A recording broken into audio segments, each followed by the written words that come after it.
space. My name is Annie Wilson, and most weekdays, the CosmoQuest team is here putting science into your brain. Today, however, is for Rocket Roundup. Let's get to it, shall we? Our first launch this week is the Yaogan 3103 mission that took off on February 24th at 2022 UTC atop a long march for Charlie rocket from pad 603 at the Qiuquan Satellite Launch Center in the Gobi Desert in northwestern China. This was the third group of 3 Yaogan 31 satellites launched for this constellation, with the first 2 batches going up on April 10th, 2018 and on January 29th of this year. Yaogan translates to remote observing. So it makes sense that the China Academy of Space Technology stated that they will be mainly used to carry out electromagnetic environment detection and related technical tests. Not much else is publicly known about the Yaogan satellites, but a recent article in Space News suggests that they may also have more covert purposes, such as reconnaissance and surveillance. Ready for the rumble? Here's a clip of the launch from CCTV via Sci News.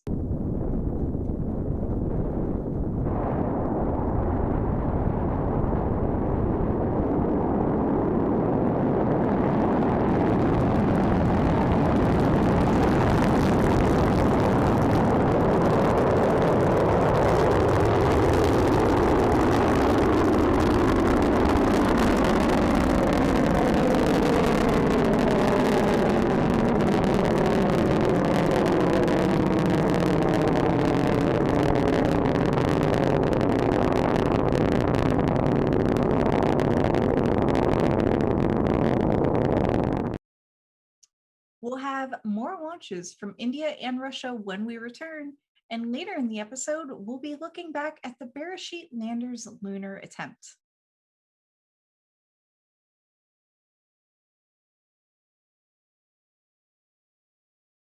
Next up, on February 28th at 4:54 UTC, the first Brazilian-built remote sensing satellite, Amazonia 1, was launched by the Indian Space Research Organization, also known as ISRO, from the Satish Dhawan Space Center in South India. The rocket used for this mission was PSLV-C51, a polar satellite launch vehicle rocket in the DL configuration of 2 strap-on boosters. This was India's first launch of 2021, coming after 2 launches in November and December 2020.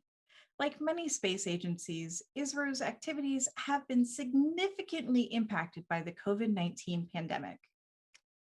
Amazonia 1 is the first dedicated commercial mission of New Space India Limited, a Government of India company under ISRO. Amazonia 1 was designed, built, and tested by the Brazil National Institute of Space Research. It is based on a modular spacecraft bus called the Multi-Mission Platform. The main instrument on Amazonia 1 is a multispectral sensor that can image in optical and near-infrared bands with a ground resolution of 20 meters in a 754-kilometer wide swath. The satellite will provide remote sensing data to users for monitoring deforestation in the Amazon region and analysis of diversified agriculture across the Brazilian territory. In addition to Amazonia 1, the rocket carried 18 CubeSat co-passengers. These included NanoConnect 2, Sindonetra SD-SAT, 3 Unity Sats, and 12 Space Vs. Here's a clip of the launch as broadcast for ISRO by Doordarshan. Minus 15 seconds. 10, 9, 8, 7, 6, 5, 3, 2, 1, 0. Liftoff normal. 5 seconds. Majestic liftoff and the announcement of normal liftoff from the Range Operations Director.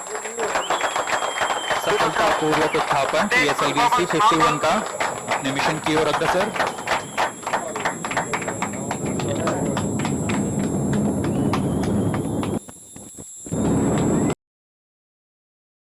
A few hours later, on February 28th at 6:55 UTC, a Soyuz 2.1 Bravo frigate carried Arctica M1 to orbit from Site 316 at the Baikonur Cosmodrome in Kazakhstan.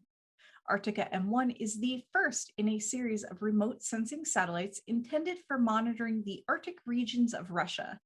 Alongside the craft's main instrument, a multispectral imaging sensor are receivers for search and rescue transponders. This is a fairly common payload, secondary payload for satellites these days. The weather conditions at the time of launch were kind of miserable, with temperatures well below freezing and fairly significant winds and clouds.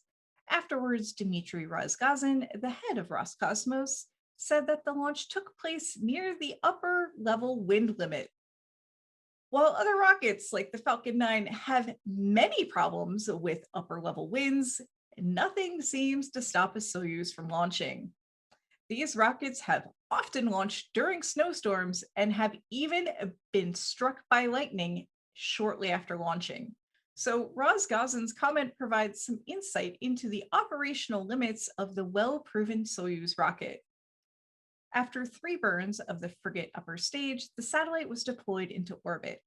Hours later on Twitter, Dmitry Rosgazin confirmed that the launch was a complete success and that the spacecraft was responding to ground controls.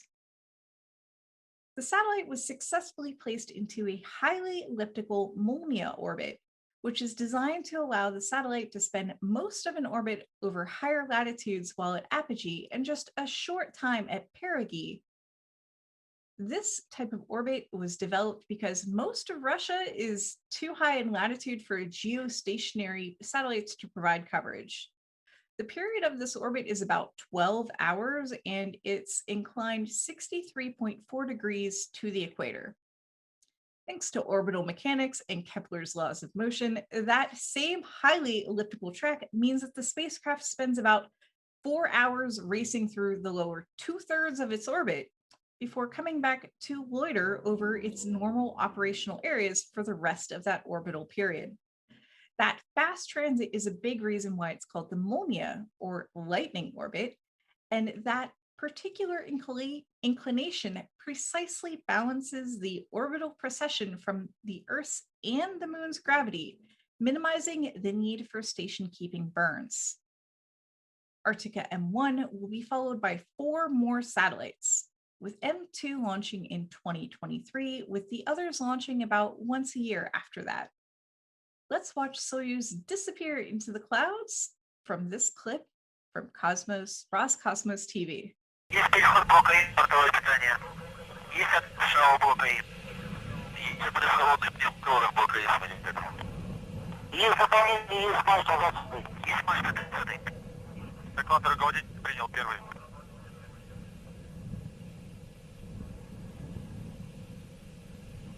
Пуск.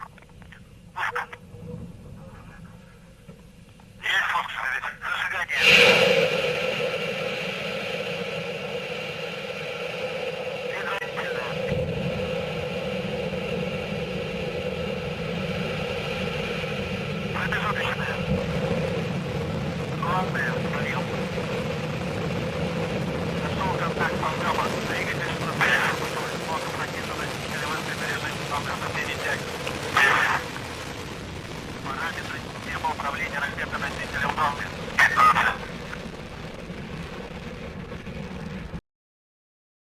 We'll be right back with This Week in Space History.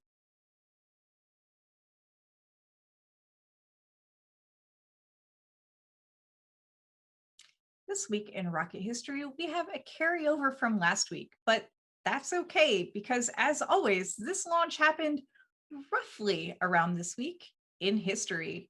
On February 22nd, 2019, a SpaceX Falcon 9 Block 5 launched from Cape Canaveral in Florida, carrying 2 payloads, an Indonesian telecommunications satellite called Nusantara Satu, or PSN-6, and a tiny 2 meter by meter and a half lunar lander by the name of Beresheet, which means in the beginning and is also the Hebrew name for the book of Genesis.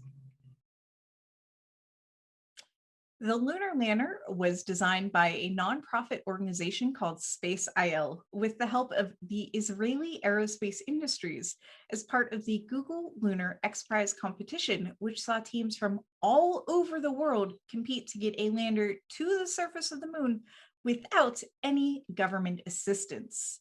The competition's original deadline, which was the end of 2014, kept getting extended until late 2018 when Google pulled their sponsorship along with the $30 million of prize money, and the competition was officially canceled.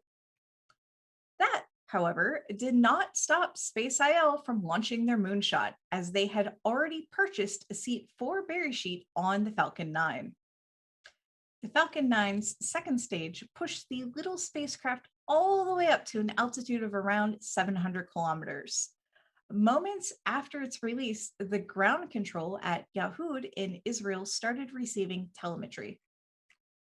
Beresheet's initial orbit was a highly elliptical transfer orbit with the lowest altitude, or perigee, of 320 kilometers and a highest altitude, or apogee, of 69,400 kilometers.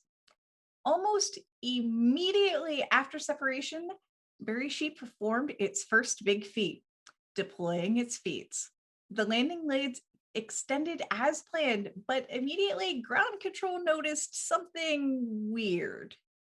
The star trackers, which are special cameras designed to track the stars to determine Beresheet's orientation in relation to the Earth and the Moon, they were completely blinded by the sun reflecting off of the golden insulation of the landing struts. The engineers had to reprogram the spacecraft to only use the star trackers when the sunlight was not directly reflected off of the struts, and to use accelerometers to try and track the spacecraft's orientation at other times. And while that solution partially worked, it was a bit inaccurate. A day later, on February 23rd, Beresheet ignited its British-built Leros 2 Bravo main engine for the first time and raised its perigee to an altitude of 600 kilometers.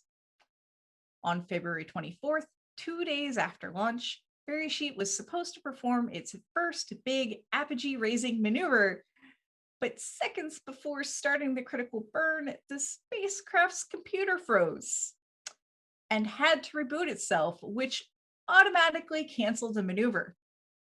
This problem continued to plague the mission and was probably due to damage suffered by an electronics box caused by high levels of radiation the spacecraft had been exposed to. On Beresheet's next orbit, however, the maneuver was performed without a glitch, igniting and burning for 30 seconds, raising the spacecraft's apogee to 117,000 kilometers. 3 more burns would be performed until the final apogee raising maneuver on March 19th, which brought Beresheet's apogee to around 405,000 kilometers, crossing the moon's orbital path. On April 4th, 2019, Beresheet encountered the moon and performed a lunar insertion maneuver, which means it had to slow itself down compared to the moon so that the moon's gravity could capture Beresheet and change its orbit to be around the moon rather than around the Earth. The maneuver went smoothly, and Beresheet ended up in an elliptical orbit with a closest approach, or perilune, of 500 kilometers and a furthest point, or apolune, of 10,000 kilometers from the moon's surface. Just a few days later, Beresheet would perform small maneuvers to circularize its orbit at an altitude of 200 kilometers in preparation for landing. On April 11th, after a series of altitude-lowering maneuvers, Beresheet started its final landing burn, which was supposed to slow it down and lower it to the surface of the moon for a soft touchdown. During the descent, however, one of two inertial measurement units, or IMUs, reported a malfunction. Mission Control had to decide whether to continue with just one IMU, which was possible, or to restart the failed one in an attempt to regain redundancy. The call was made to restart the faulty IMU. Unfortunately, that caused a chain reaction, which ended up in both IMUs appearing offline, something Beresheet was not designed to handle. This caused the spacecraft's computers to reboot, shutting off the engines, which up until now had been gradually slowing the craft's descent. By the time the computers could recover and load all of the updates telling the craft to ignore the previously failed sensors, it had too much speed to shed and eventually crashed into the surface of the moon at a speed of 946 meters per second. About a month later, NASA's Lunar Reconnaissance Orbiter found the crash site, but Beresheet was so lightweight, it did not even create an impact crater, just a smudge. In the months following the crash, SpaceIL revealed that the mission had been in far worse condition than originally disclosed. From the moment the star trackers were blinded, the command center had to frequently upload software updates to the spacecraft.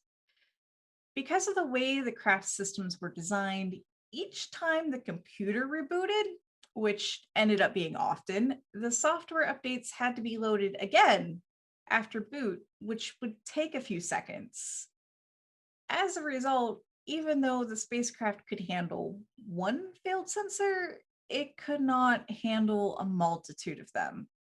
Once the driver went offline during landing and the spacecraft was rebooted, the torrent of resulting alarms caused the last fatally timed restart as a security measure.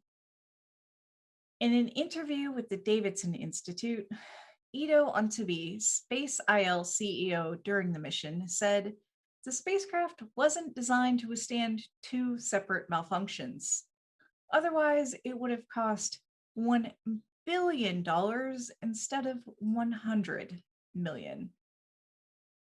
It was also later revealed that for long periods of time during the mission, ground control had virtually no idea where Beresheet was and could not communicate with it. The antenna was so low powered that they lost the signal shortly after its last apogee raising maneuver and could only assume where it was based on previous predictions. Luckily, NASA gave SpaceIL access to its deep space network, an array of very powerful radio antennas spread across the world used to communicate with very far away spacecraft, which managed to locate the faint signal from the tiny lunar lander and restored communications with it just before it was time for the lunar insertion maneuver. All things considered, given its extremely low budget, its team comprised of mostly volunteers, and the production and in-flight hurdles it overcame, Beresheet actually got really close to achieving its secondary mission of landing on the moon, while its primary mission was considered a resounding success. You've heard right. Beresheet's primary mission was not, in fact, to land on the moon. SpaceIL's mission is to promote science and science education and to inspire a new generation of scientists through an Apollo effect, so named after the sharp rise of STEM majors following the Apollo landings. To inspire an entirely new generation of kids to go into STEM would require a feat as remarkable as landing on the moon. And that was the purpose of Beresheet, to inspire, and that it did. From the moment of its conception, SpaceIL focused primarily on science education. Hundreds of volunteers gave thousands of presentations all around Israel and the rest of the world, mostly but not exclusively to children, telling them about the daring mission to put a small, privately funded, Israeli spacecraft on the surface of the moon. One final fact about Beresheet. Like many space probes launched over the last few years, if not decades, it carried some other non-science payloads. On board Beresheet, Space IL contained a large disk engraved with microscopic texts and images, including the Hebrew Bible, drawings from Israeli school children, and pictures selected by Space IL volunteers, including a picture of our own Dr. Pamela Gay and Fraser Kane, added at the request of one of the volunteers who just happened to be a fan of Astronomy Cast.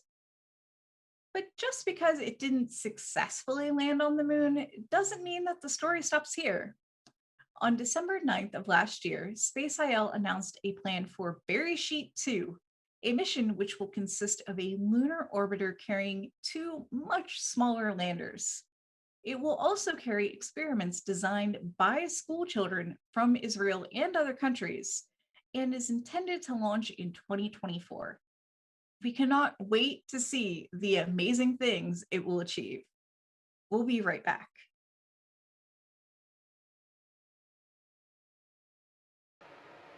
To wrap things up, here's a running tally of a few spaceflight statistics for the current year. There are currently 5 toilets in space. 3 are installed on the ISS, 1 is on the Crew Dragon, and 1 is on the Soyuz. There have been 17 total orbital launch attempts so far this year, including 1 failure. And 364 satellites have been put into orbit from those launches. I keep track of orbital launches by where they launched from, also known as spaceport. Here's that breakdown. USA 7, China 5, Kazakhstan 2, India 1, New Zealand 1, Russia 1. And your random space fact for the week is that the parachute for the Mars 2020 rover had JPL's motto, "Dare Mighty Things," and JPL's coordinates in degrees, minutes, seconds written in binary in the red and white patches of the parachute. This actually served a legitimate engineering purpose as a way to easily determine the orientation of the different parachute sectors in video. It also served as a fun little Easter egg. Mars 2020 chief engineer Adam Stelzner took to Twitter to note that it had taken the internet hive mind only 6 hours to crack the code, which he was surprised by. JPL has a history of including Easter eggs on spacecraft. The wheels of the MSL rover, for example, were designed with grooves that spelled out JPL in Morse code as the rover traveled across the Martian surface. Thanks. This has been The Daily Space.